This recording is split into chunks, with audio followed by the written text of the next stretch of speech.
Hello students, welcome সকলকে the way of solution and TWS একাডেমিতে। আজ নিয়ে চলে এসেছি জেনারেল সায়েন্সের আরেকটা মোস্ট ইম্পর্টেন্ট প্র্যাকটিস সেট। তোমরা যারা এখন রেলওয়ে গ্রুপ ডি পরীক্ষা দিচ্ছ বা আপকামিং রেলওয়ে এনটিপিসি পরীক্ষা দেবে, তাদের জন্য একটা ইম্পর্টেন্ট জেনারেল সায়েন্সের প্র্যাকটিস সেট নিয়ে কিন্তু আমরা আলোচনা করব আমাদের এই সেশনটার মধ্যে। স্যার, এই জাতীয় প্রশ্নগুলোই কিন্তু আমরা রেলওয়ের পরীক্ষায় বারংবার আসতে দেখছি এবং ভবিষ্যতেও আসতে দেখছি। শুধু কি এটা রেলওয়ে পরীক্ষার জন্য ইম্পর্টেন্ট? না স্যার, একদিকে আমাদের সেন্ট্রাল এসএসসি থেকে শুরু করে রাজ্য সরকারের বিভিন্ন সরকারি চাকরির পরীক্ষাতেও কিন্তু আমরা এই ধরনের জেনারেল সায়েন্সের প্রশ্ন কিন্তু আপকামিং পরীক্ষাগুলোতে দেখতে চলেছি। তাহলে চলো দেরি না করে শুরু করা যাক আজকে আমাদের প্র্যাকটিস সেট অথবা মক টেস্ট নাম্বার 8টা।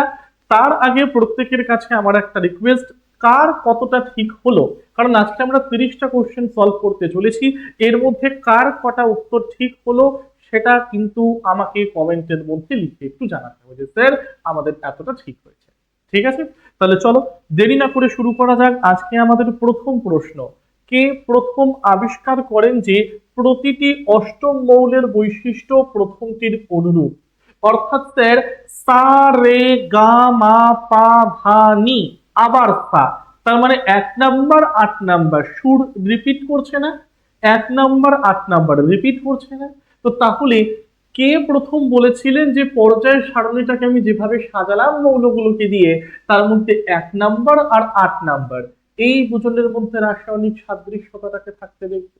তো তার মানে এটা করেছিলেন বিজ্ঞানী নিউল্যান্ড তার অক্টেভ সূত্রের সাহায্যে।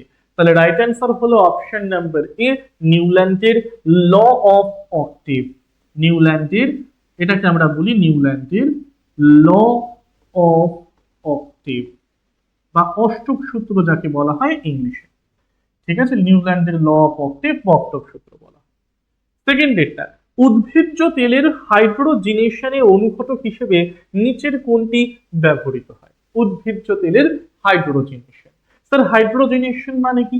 হাইড্রোজিনেশন মানে হলো আমাকে নিতে হবে অসম্পৃক্ত ফ্যাটি অ্যাসিড, আমাকে নিতে হবে স্যার অসম্পৃক্ত ফ্যাটি অ্যাসিড। এইবার এই অসম্পৃক্ত ফ্যাটি অ্যাসিডকে আমি কম সম্পৃক্ত বা সম্পৃক্ত ফ্যাটি অ্যাসিডে পরিণত করতে চাই। আমি এখানে সম্পৃক্তটাই লিখলাম তোমাদের জন্য, যে অসম্পৃক্ত ফ্যাটি অ্যাসিডটাকে আমি সম্পৃক্ত ফ্যাটি অ্যাসিডে পরিণত করতে চাই। এই জিনিসটাকে করার জন্য আমার যেই দুটো অনুঘটকের দরকার তার মধ্যে একটা হলো নিকেল আর একটা হলো কি প্ল্যাটিনাম, নিকেল অ্যান্ড প্ল্যাটিনাম। এবং এই পদ্ধতিটাকে আমরা বলি, মানে অসম্পৃক্ত ফ্যাটি অ্যাসিডকে নিকেল প্ল্যাটিনাম অনুঘটকের সাহায্যে সম্পৃক্ত ফ্যাটি অ্যাসিডে পরিবর্তন, এই জিনিসটাকে বলা হয় হাইড্রোজেনেশন পদ্ধতি। তার মানে সঠিক উত্তর এখানে কোনটা হবে? নিকেল। এরপরেরটা, কার্বন ডাই অক্সাইড দিতে অক্সিজেনে কার্বন জ্বললে কোন ধরনের বিক্রিয়া ঘটে? কার্বন ডাই অক্সাইড দিতে অক্সিজেনে কার্বন জ্বললে কোন ধরনের বিক্রিয়া ঘটে? তো তার মানে স্যার কার্বন প্লাস অক্সিজেন, অক্সিজেনে কার্বনের দহন, তার মানে তৈরি করবে হচ্ছে কি CO2। তার মানে এটা হয়ে গেল স্যার দহন বিক্রিয়া, combustion reaction. Option number B হবে আমার correct answer. Okay, option number B হয়ে যাবে আমার কারেক্ট অ্যান্সার, দহন বিক্রিয়া। এর পরেরটা আসছি স্যার 4-এ, নিচের কোনটি ক্ষারের বৈশিষ্ট্য নয়? ক্ষার, ক্ষার দ্যাট ওয়াজ অ্যালকালি। ওকে, ক্ষারের বৈশিষ্ট্য নয় কোনটি? তাদের তিক্ত স্বাদ আছে। হ্যাঁ, তেতো বা কষাটের মতন স্বাদ তো আমরা দেখতে পাই, তার মানে এটা তার বৈশিষ্ট্য, একদম ঠিক। তারা নীল লিটমাসকে লাল করে না স্যার, নীল লিটমাসকে লাল করে হচ্ছে গিয়ে একমাত্র অ্যাসিড। তো তার মানে এটা তো ভুল। তারপরের গুলো দেখি, তারা অ্যাসিডের সাথে বিক্রিয়া করে এবং তাদের প্রশমিত করে। হ্যাঁ স্যার, এটা ঠিক, কারণ ক্ষারের সাথে অ্যাসিডের বিক্রিয়ায় লবণ এবং জল তৈরি হয়, যেটাকে আমরা প্রশমন বিক্রিয়া বা নিউট্রালাইজেশন রিঅ্যাকশন বলে চলি। তারা লাল লিটমাসকে নীল করে, এটাও একদম ঠিক। তো তার মানে কোনটা আমার বৈশিষ্ট্য নয় স্যার? অপশন নাম্বার বি, তারা নীল লিটমাস লাল করে, এটা হলো গিয়ে সঠিক উত্তর। যে নিম্নলিখিত এটা কিন্তু আমার ক্ষারের কিন্তু বৈশিষ্ট্যটা নয়। নেক্সট বলছে সবচেয়ে উপযুক্ত বিকল্প দিয়ে শূন্য স্থান পূরণ করুন। বলা হচ্ছে একটি উপাদান স্থিতিশীলতা অর্জন করে যখন এটি ড্যাশ অবস্থাকে অর্জন করবে। স্থিতিশীলতা মানে হচ্ছে কি, দেখবে কোনো পরমাণুর সর্ববহিস্থ কক্ষে যদি নাম্বার অফ ইলেকট্রনটা 8 হয় তাহলে আমরা বুঝতে পারি যে সেই পরমাণুটা স্থিতাবস্থায় কিন্তু পৌঁছে গিয়েছে, তাই না? তো এটাকে বলছেন আমাদের বিজ্ঞানী বোর বাড়ি স্কিমের সাহায্যে। বোর বাড়ি স্কিমের সাহায্যে আমরা এটা করি। কিন্তু স্যার, যাদের অ্যাটমিক নাম্বার 8ই নয় তাদের ক্ষেত্রে গল্পটা কি হবে? এক তো তারা 8 করার চেষ্টা করবে, না হলে তারা ইলেকট্রনটাকে ছেড়ে দিয়ে সর্ববহিস্থ কক্ষে নাম্বার অফ ইলেকট্রনটা 2 করার চেষ্টা করবে। তো তার মানে এখানে অষ্টক সূত্র যেরকম প্রযোজ্য, দ্বৈত সূত্রও সেরকম প্রযোজ্য, অর্থাৎ অক্টেট অ্যান্ড ডুপ্লেট রুল। তার মানে সঠিক উত্তরটা দেখে নেব আমরা এখানে, অপশন নাম্বার বি, একটি দ্বৈত সজ্জা বা একটি অষ্টক সজ্জা। এটাকে আমরা নিয়ে নেব যে একটি দ্বৈত সত্তা বা একটি অষ্টক সজ্জা। সর্ববহিস্থ কক্ষে নাম্বার অফ ইলেকট্রনটা কিন্তু এভাবে হবে। ওকে স্যার, পরেরটা দেখি। নিচের কোনটি টিংচার আয়োডিন, কাশির সিরাপ এবং অনেক টনিক তৈরিতে ব্যবহৃত হয়? নিচের কোনটি টিংচার আয়োডিন, কাশির সিরাপ এবং অনেক টনিক তৈরিতে ব্যবহার করা হয়? মিথানল, ইথানোয়িক অ্যাসিড, এস্টার নাকি ইথানল? তাহলে রাইট অ্যান্সারটা হয়ে যাবে আমাদের ইথানল, অপশন নাম্বার ডি, যার সংকেত হলো C2H5OH। এটাকে কিন্তু আমরা মূলত টিংচার অফ আয়োডিন, কাশির সিরাপ এবং অন্যান্য টনিক তৈরিতে স্যার ব্যবহার করি। সাতেরটা, নিউল্যান্ডের অষ্টকের সূত্র অনুসারে প্রকৃতিতে কয়টি মৌল আমার বিদ্যমান? নিউল্যান্ডের অষ্টক সূত্র, স্যার তিনি কিন্তু এই অষ্টক সূত্র বানিয়েছেন পারমাণবিক ভরের উপর ভিত্তি করে, অর্থাৎ যেটাকে আমরা বলি অ্যাটমিক মাস। অ্যাটমিক মাস, তাই না? ওই যে সারে গামা পাধানি আবার সা 1 নম্বর 8 নম্বর রিপিট করে। বা তুমি যদি ইউরোপিয়ান সঙ্গীত রীতি দেখতে চাও, ডো রে মি ফা সো লা টি, আবার ডো, তাহলে ডো ডো 1 নাম্বার 8 নাম্বার রিপিট করে। তো বলছে তিনি যখন পর্যায় সারণীটাকে আমাদের দিচ্ছেন সেখানে টোটাল নাম্বার অফ মৌলের সংখ্যাটা কত? ঠিক আছে, তাহলে টোটাল হচ্ছে কি 56, যার মধ্যে প্রথমটা ছিল হাইড্রোজেন এবং শেষেরটা ছিল কি জানো? শেষেরটা ছিল হচ্ছে গিয়ে আমাদের সেখানে থোরিয়ামের পার্টটা। ওকে স্যার, নেক্সট আমরা দেখব একটি মৌলের পারমাণবিক সংখ্যা হলো n, অর্থাৎ অ্যাটমিক নাম্বার হলো n বা নাম্বার অফ প্রোটনটা হয়ে যাচ্ছে n। এর পরমাণুর নিউক্লিয়াসে প্রোটনের সংখ্যাটা কত? ও স্যার, এই আবার কোনো কোশ্চেন হলো? পারমাণবিক সংখ্যা বোঝানো মানেই হচ্ছে গিয়ে n, আর এটার অর্থটাই তো হলো প্রোটন সংখ্যা। আর নিউক্লিয়াসে কি থাকে? নিউট্রন প্লাস প্রোটনকে আমরা দেখতে পাই। তো তার মানে পারমাণবিক সংখ্যা n হলে পরমাণুর নিউক্লিয়াসে প্রোটন সংখ্যাটাও কত হবে? n হয়ে যাবে। অপশন নাম্বার এ। 9টায় চলে আসি। নিম্নলিখিতগুলির মধ্যে কোনটি সুগন্ধি তৈরির পাশাপাশি স্বাদ বাড়ানোর মাধ্যম হিসেবে কাজ করে? নিম্নলিখিত কোনটি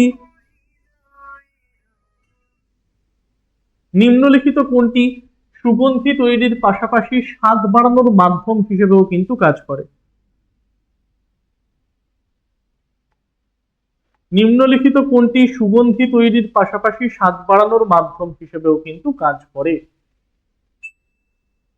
ঠিক আছে, এস্টার, ইথানল, মিথানল নাকি ইথানোয়িক অ্যাসিড?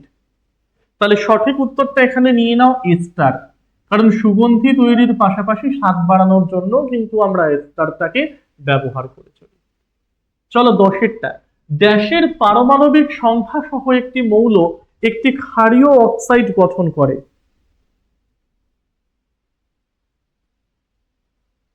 জলদি বলো।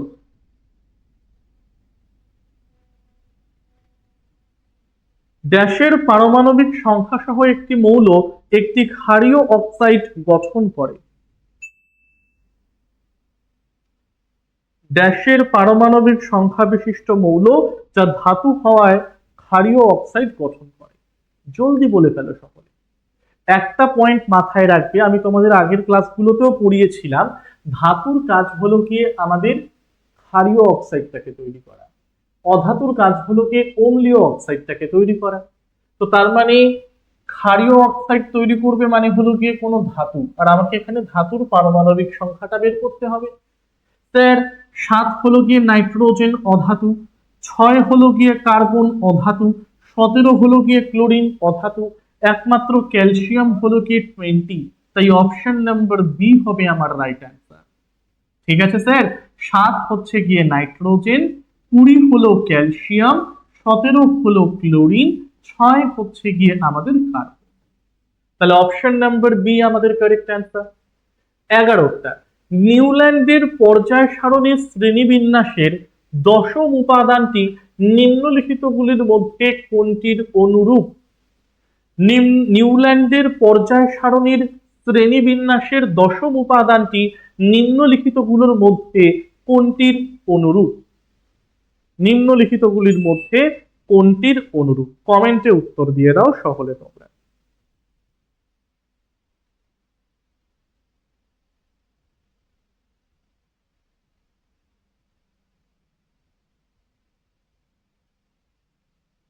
বলো বলো বলো বলো বলো।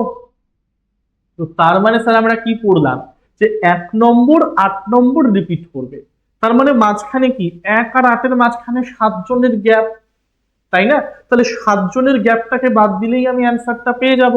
তাহলে দশম উপাদান বলেছে, 7 বাদ দিয়ে দাও, তার মানে এর সাথে তুমি কার সিমিলারিটি দেখতে পাবে? 3 নম্বর উপাদান, তার মানে তৃতীয়।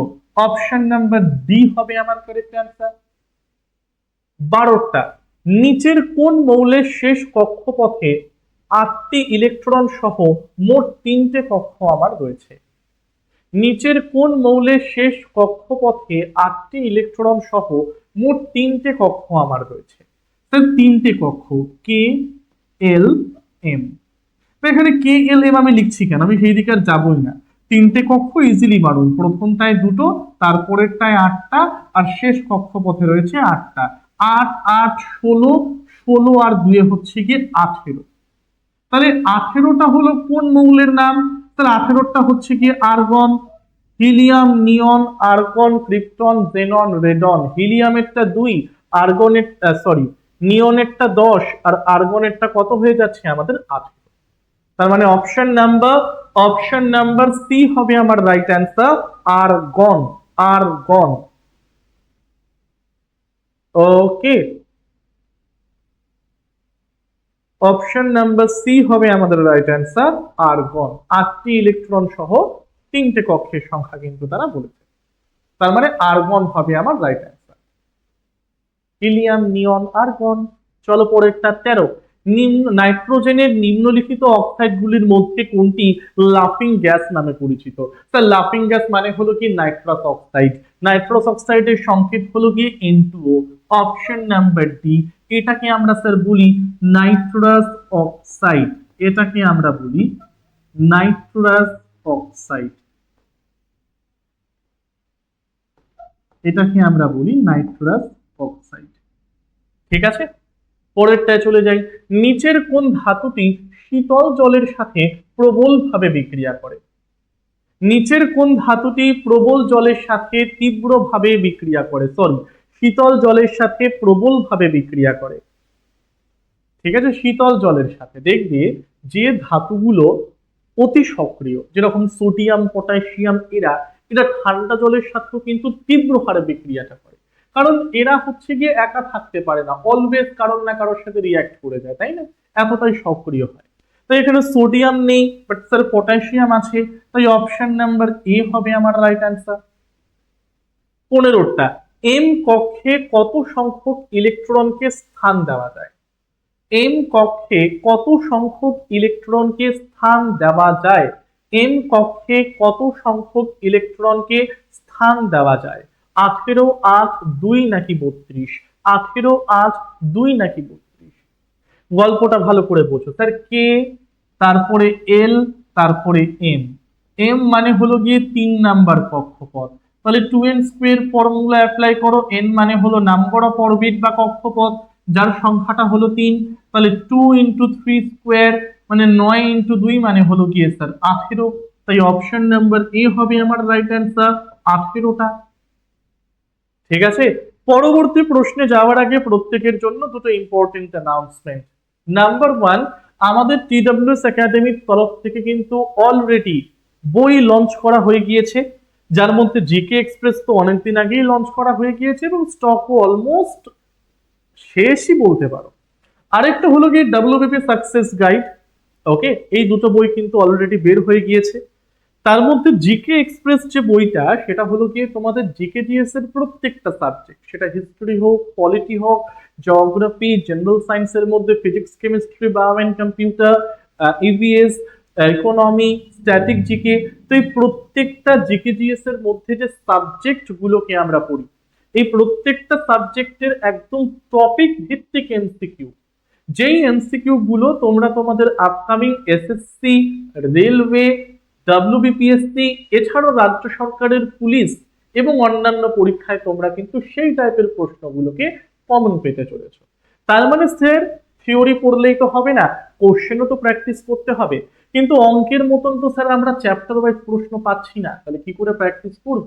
তো তার জন্যই কিন্তু তোমাদের জন্য এই জিকে এক্সপ্রেস বইটা। 5,000-এরও বেশি এমসিকিউ তোমরা এখানে পেয়ে যাচ্ছ, প্লাস তার সাথে পেয়ে যাবে 50টা প্র্যাকটিস সেট সম্পূর্ণ বিনামূল্যে। তো আমাদের অ্যাপের মধ্যে গিয়ে, বুক সেকশনের মধ্যে গিয়ে তোমরা কিন্তু এই বইটাকে এখনই অর্ডার করে দিতে পারো। আরেকটা ইম্পর্টেন্ট বই অলরেডি আমরা লঞ্চ করে দিয়েছি, সেটা হচ্ছে কি তোমরা আমার হাতেও দেখতে পাচ্ছ, WBPKP সাকসেস গাইড। স্যার এটা কিন্তু সব পরীক্ষার জন্য নয়, আবারও বলছি সব পরীক্ষার জন্য নয়, কারণ মানে বলবো এই পরীক্ষার জন্য হবে না সেসব আমাদের মধ্যে নেই। তো এটা হলো গিয়ে অনলি ফর দ্য WBPKP। এটা হলো গিয়ে প্র্যাকটিস সেট, যেখানে তোমরা 3300 প্লাস এমসিকিউ পাবে, শুধুমাত্র রাজ্য সরকার, কলকাতা পুলিশ এবং এক্সাইজ পুলিশের প্র্যাকটিসের জন্য এই বইটা। ঠিক আছে, এখানে হচ্ছে গিয়ে তোমরা জিকে, অঙ্ক, রিজনিং, ইংলিশ প্রত্যেকটা সাবজেক্টের WBPKP তে কি ধরনের প্রশ্ন আসতে পারে, এসআই কনস্টেবল যাই হোক না কেন, তার কিন্তু একটা অল ওভার গাইড বুক হলো এটি, বিগত বছরের প্রশ্নপত্র সহ। তো এই দুটো বুক অলরেডি কিন্তু আমাদের অ্যাপের মধ্যে লঞ্চ হয়ে গিয়েছে। তার মধ্যে অনেক মানে স্টকও কিন্তু শেষের দিকে একেবারে। তো তোমাদের যাদের দরকার এই বই দুটো, তারা কিন্তু খুব শীঘ্রই পারচেজ করে নাও TWS একাডেমি অ্যাপের বুক সেকশনের মধ্যে গিয়ে। একটা হলো গিয়ে জিকে এক্সপ্রেস, অ্যানাদার ওয়ান হলো WBPKP success guide practice set. ঠিক আছে, চল পরবর্তী প্রশ্নে যাই।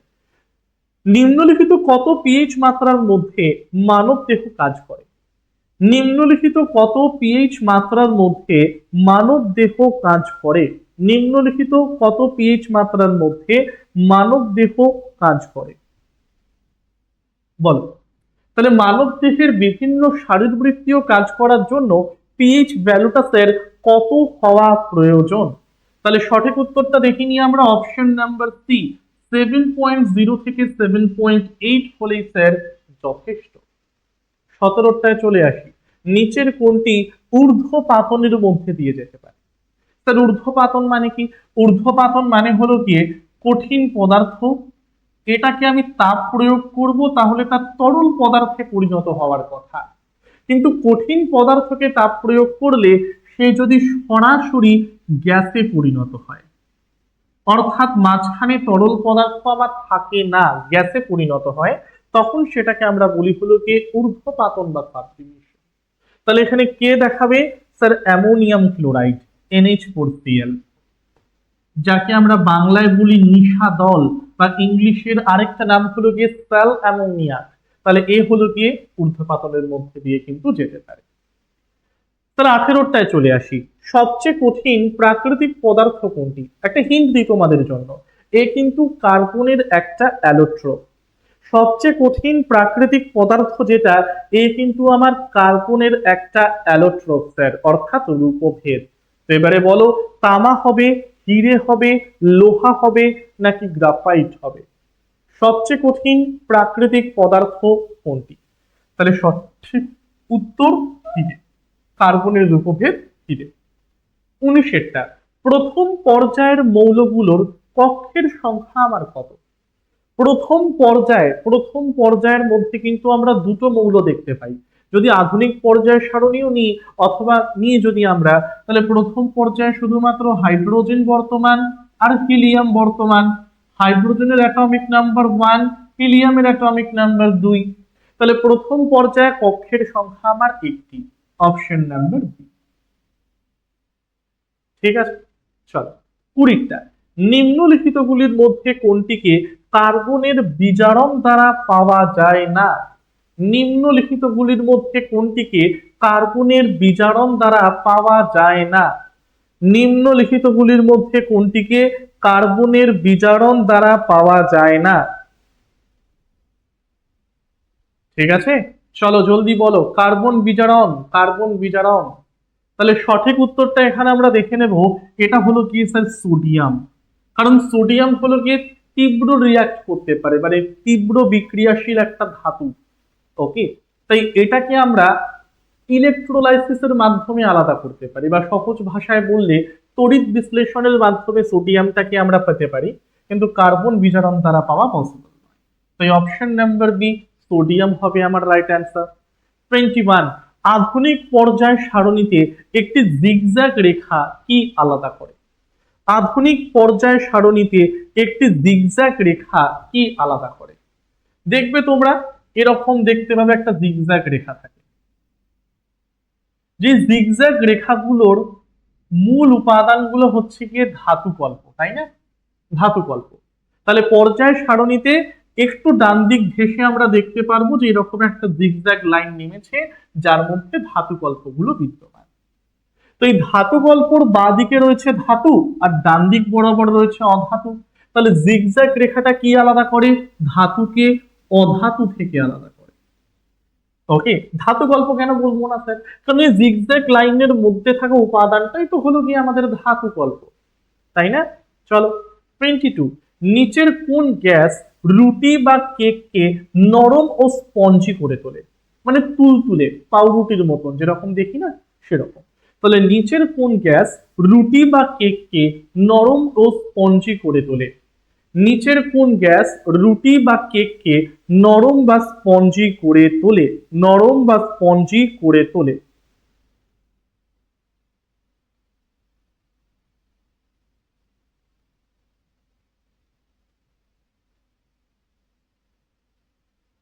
নিচের কোন গ্যাস রুটি বা কেককে নরম ও স্পঞ্জি করে তোলে? তাহলে সঠিক উত্তর দেখে নেব আমরা, অপশন নাম্বার এ কার্বন ডাই অক্সাইড। 23টা, কিরূপ ঘনত্বের বরফ জলের ওপর ভাসে? কিরূপ ঘনত্বের বরফ জলের ওপর ভাসে? কিরূপ ঘনত্বের বরফ জলের ওপর ভাসে? জলের চেয়ে বেশি ঘনত্ব, তাহলে স্যার কি করে ভাসবে? শূন্য, না জলের সমান, না জলের চেয়ে কম, কোনটা হবে? কিরূপ ঘনত্বের বরফ জলের ওপর ভাসবে। ভাসনের প্রধান শর্তটাই হলো যার কম ঘনত্ব সে ভাসবে, আর যার বেশি ঘনত্ব তার মধ্যে সে ভাসবে। তো তার মানে জলের ওপর ভাসতে গেলে জলের ঘনত্বটা বেশি হওয়া উচিত, বরফের ঘনত্বটা কম হওয়া উচিত। তাই বরফের ঘনত্ব জলের থেকে কম হওয়া উচিত, তার জন্যই বরফ আমার জলে ভাসবে। এটা হয়ে থাকে তার আরেকটা কারণ, অ্যানোমালাস বিহেভিয়ার অফ ওয়াটার, আমি সেটা এখন যাচ্ছি না। সোডিয়াম ক্লোরাইডের জলীয় দ্রবণের মধ্যে দিয়ে বিদ্যুৎ প্রবাহিত হলে কি উৎপন্ন হয়? সোডিয়াম ক্লোরাইডের জলীয় দ্রবণের মধ্যে দিয়ে বিদ্যুৎ প্রবাহিত হলে কি উৎপন্ন হয়? সোডিয়াম ক্লোরাইডের জলীয় দ্রবণের মধ্যে দিয়ে বিদ্যুৎ প্রবাহিত হলে কি উৎপন্ন হয়? Sodium oxide, sodium hydroxide, sodium এবং ক্লোরিন, নাকি সোডিয়াম এবং জল? সোডিয়াম ক্লোরাইড আদ্র বিশ্লেষণ করলাম জলের মধ্যে, সরি জলীয় দ্রবণে বিশ্লেষণ করলাম, তাহলে যে ক্যাটায়নটা তৈরি হবে সেটা হলো Na+, আর যে অ্যানায়নটা তৈরি হবে সেটা হলো কি Cl-। তাহলে sodium chlorine, option number C. 25টায় চলে যাই, নিচের কোনটি রাসায়নিক বিক্রিয়া? নিচের কোনটি রাসায়নিক বিক্রিয়া? স্যার রাসায়নিক বিক্রিয়া মানে হলো তুমি বিক্রিয়াটা হয়ে যাওয়ার পর আগের অবস্থায় ফেরত যেতে পারবে না। ভৌত বিক্রিয়ার ক্ষেত্রে হয়, ভৌত বিক্রিয়ায় তুমি আগের অবস্থায় ফেরত নিয়ে যেতে পারো, কিন্তু রাসায়নিক বিক্রিয়ার ক্ষেত্রে তুমি আর আগের অবস্থায় কিন্তু ফেরত যেতে পারো না। ভেজা কাপড় শুকোনো, বরফ গলে যাওয়া, আয়োডিন স্ফটিকের ঊর্ধ্বপাতন, এগুলো প্রত্যেকটাই হলো গিয়ে ভৌত প্রক্রিয়া। কারণ আগের অবস্থায় পরের অবস্থায় তুমি ইজিলি ফিরতে পারো। বাট বাসি মাখন, যেটাকে আমরা বলি পচে যাওয়া ফ্যাট বা র্যান্সিড বাটার, যেটা থেকে আমরা হচ্ছে কি একটা বাজে দুর্গন্ধ এবং স্বাদ পাই, তাহলে এটা হবে আমার রাইট অ্যান্সার। এটা হলো কি রাসায়নিক বিক্রিয়া। তুমি বাসি মাখনটাকে শুধুমাত্র চপের দোকান বাদ দিয়ে বা কোনো তেলে ভাজার দোকান বাদ দিয়ে বা কোনো ফাস্টফুডের দোকান বাদ দিয়ে বাসি মাখনকে স্বাভাবিক অবস্থায় আগের জায়গায় ফিরিয়ে আনা পসিবল নয়। তারা পারে, ভেজাল মিশিয়ে, সেটা অন্য ব্যাপার অবশ্য। নিম্নলিখিত মৌলগুলোর মধ্যে কোনটি পলিঅ্যাটমিক? নিম্নলিখিত মৌলগুলোর মধ্যে কোনটি পলিঅ্যাটমিক? নিম্নলিখিত মৌলগুলোর মধ্যে কোনটি পলিঅ্যাটমিক? পলিঅ্যাটমিক মানে হলো অণুর মধ্যে পরমাণু সংখ্যাটা 2 এর বেশি হচ্ছে, তাই না? Die, try, mono atomic, die atomic. তার মানে পলিঅ্যাটমিক নিতে পারো তুমি সালফারকে, কারণ সালফার হাইয়েস্ট S8 পর্যন্ত যায়। তাই অপশন নাম্বার এ করে নাও, সালফার। 27টা, নিউল্যান্ডের সারণীতে ড্যাশ মৌলগুলোকে হ্যালোজেনের সাথে স্থাপন করা হয়েছিল। নিউল্যান্ডের সারণীতে ড্যাশ মৌলগুলোকে হ্যালোজেনের সাথে স্থাপন করা হয়েছিল। ঠিক আছে, হ্যালোজেনের সাথে স্থাপন করা হয়েছিল। হ্যালোজেন মানে কারা? হ্যালোজেন মানে হচ্ছে কি fluorine, chlorine, bromine, iodine, astatine. আধুনিক পর্যায় সারণীতে এদের অবস্থান হলো গিয়ে গ্রুপ নাম্বার 17। আর গ্রুপ নাম্বার 17 বা হ্যালোজেন পরিবার হলো এরকম একটা গ্রুপ যেখানে তুমি উপাদানগুলোকে বা মৌলগুলোকে কঠিন, তরল, গ্যাসীয় 3টে অবস্থাতেই পাবে। ফ্লোরিন আর ক্লোরিন হলো গিয়ে গ্যাস, ব্রোমিন হলো গিয়ে তরল, আর আয়োডিন, অ্যাস্টাটিন হচ্ছে গিয়ে আমার সলিড, তাই না? তো এবারে তিনি রেখেছেন কাদেরকে? কোবাল্ট এবং নিকেলকে। অপশন নাম্বার সি হবে আমার কারেক্ট অ্যান্সার। এদিকে স্যার কোবাল্ট নিয়ে নিন, নিকেল নিয়ে নিন, আয়রন নিয়ে নিন, এটা তো ফেরোম্যাগনেটিক ম্যাটেরিয়াল, কারণ এরা অলওয়েজ ম্যাগনেট দ্বারা অ্যাট্রাক্টেড হয়। এদের সাথে তো আমি এদের কোন রকম সিমিলারিটি পাচ্ছি না, তাহলে নিউল্যান্ড ভুল করে গিয়েছিলেন জায়গাটায়। তাই রাইট অ্যান্সার হলো কোবাল্ট এবং নিকেল। 28, প্রদত্ত বিবৃতিগুলোর মধ্যে কোনটি আমার সঠিক? আহা, কি সুন্দর প্রশ্নটা দিয়েছে। ইজি কোশ্চেন বাট একটু ঘোরানো দিয়েছে স্যার। কি বলছে এখানে? দ্বিতীয় শ্রেণীর মৌলগুলোকে ক্ষার ধাতু বলা হয়। এটা একদম ভুল কথা। ক্ষার ধাতু মানে হলো গিয়ে প্রথম শ্রেণীর মৌলকে বলা হয়। দ্বিতীয় শ্রেণীর মৌলকে বলা হয় ক্ষারীয় মৃত্তিকা ধাতু বা অ্যালকালাইন আর্থ মেটাল। তার মানে প্রথমটা আমার ভুল। বি বলছে কি প্রথম শ্রেণীর মৌলগুলোকে ক্ষারীয় ধাতু বলা হয়, একদম ঠিক, অ্যালকালি মেটাল বলা হয় এদেরকে, কোনো অসুবিধা নেই। 17তম শ্রেণীর মৌলগুলোকে হ্যালোজেন বলা হয়, এটাও আমার ঠিক। তার মানে বি ঠিক, সি ঠিক, এ আমার ভুল। তাহলে রাইট অ্যান্সার হলো অপশন নাম্বার বি, বি এবং সি। পরেরটায় চলে যাই। আধুনিক পর্যায় সারণীর নিচের কোন শ্রেণীতে নোবেল গ্যাসগুলোকে রাখা হয়েছে? আধুনিক পর্যায় সারণীর নিচের কোন শ্রেণীতে নোবেল গ্যাসগুলো রাখা হয়েছে? আধুনিক পর্যায় সারণীর নিচের কোন শ্রেণীতে নোবেল গ্যাসগুলো রাখা হয়েছে? তাহলে নোবেল গ্যাস মানে হলো গিয়ে গ্রুপ নাম্বার 18। 15টা হলো গিয়ে আমাদের নিক্টোজেন ফ্যামিলি, 16টা হলো গিয়ে চ্যালকোজেন ফ্যামিলি, 17টা হলো হ্যালোজেন পরিবার, 18টা হলো গিয়ে নিষ্ক্রিয় মৌল, তাই না? Helium, neon, argon, krypton, xenon, radon. 30টায় চলে যাই, আজকের লাস্ট প্রশ্ন। সবচেয়ে উপযুক্ত বিকল্পটি চয়ন করে শূন্য স্থানটি পূরণ করুন। কলিচুন জলের সাথে বিক্রিয়া করে ড্যাশ গঠন করে। কলিচুন জলের সাথে বিক্রিয়া করে ড্যাশ গঠন করে। কলিচুন জলের সাথে বিক্রিয়া করে ড্যাশ গঠন করে, বলো।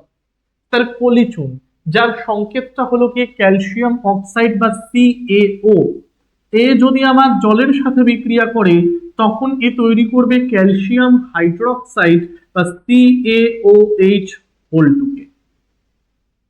তাহলে এটা হলো কি ক্যালসিয়াম হাইড্রোক্সাইড, যাকে আমরা বলি হচ্ছে কি ভেজা চুন। তাই অপশন নাম্বার বি হবে আমাদের রাইট অ্যান্সার। ঠিক আছে, ডান। তাহলে চলো, তাহলে আজকের 30টা প্রশ্ন আমাদের এখানেই দি এন্ড।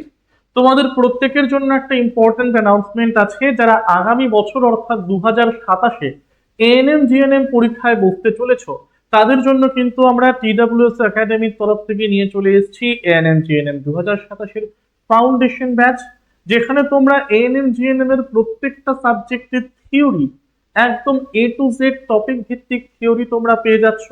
লাইভ ক্লাস হবে, লাইভ ক্লাসের রেকর্ডেড ভার্সনটাকেও তোমরা আপলোডেড দেখতে পারবে। মক টেস্ট, প্র্যাকটিস সেট এবং সোম থেকে শনি রোজ কিন্তু ক্লাস।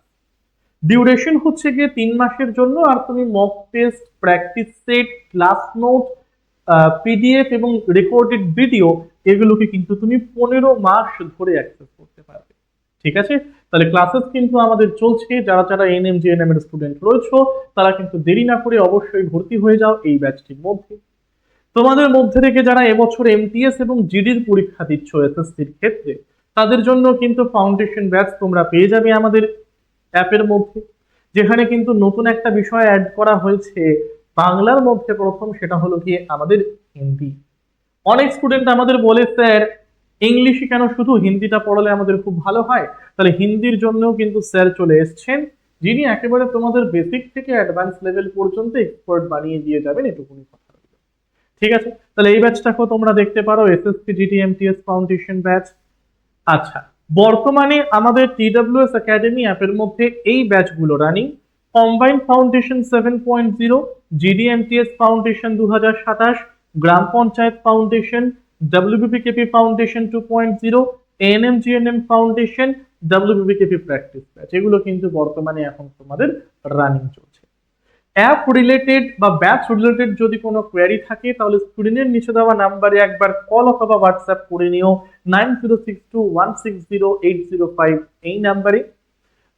টিডব্লিউএস একাডেমি অ্যাপ তোমরা প্লে স্টোরে গিয়ে সার্চ করে নাম এবং ফোন নাম্বার দিয়ে রেজিস্ট্রেশন করলেই কিন্তু এরকম একটা অপিনিয়ন তোমাদের খুলে যাবে। ঠিক আছে, আমাদের the way of solution and TWS academy এই দুটো টেলিগ্রাম চ্যানেল কেউ জয়েন হতে ভুলবে না। আর এই তিনটি YouTube channel, the way of solution, TWS academy and TWS smart, এই তিনটি ইউটিউব চ্যানেলকে কিন্তু সাবস্ক্রাইব করতে ভুলবে না। কারণ যে কোনো সরকারি চাকরির অথেন্টিক নিউজ, তার রিক্রুটমেন্টের নোটিফিকেশন, সেটা রিলেটেড কোনো ফ্রি ক্লাসেস হবে কিনা বা পেইড ব্যাচেস আসছে কিনা বা মক টেস্টের ডিটেল, সব কিন্তু আমরা তোমাদেরকে এই তিনটে চ্যানেলের মাধ্যমেই দিয়ে থাকি। ঠিক আছে, তাহলে সেশনটি যদি ভালো লেগে থাকে অবশ্যই লাইক করো, বন্ধুদের সাথে শেয়ার করো এবং চ্যানেলটিকে সাবস্ক্রাইব করতে ভুলো না। টিল দেন প্রত্যেককে thank you everyone, thank you সকলকে।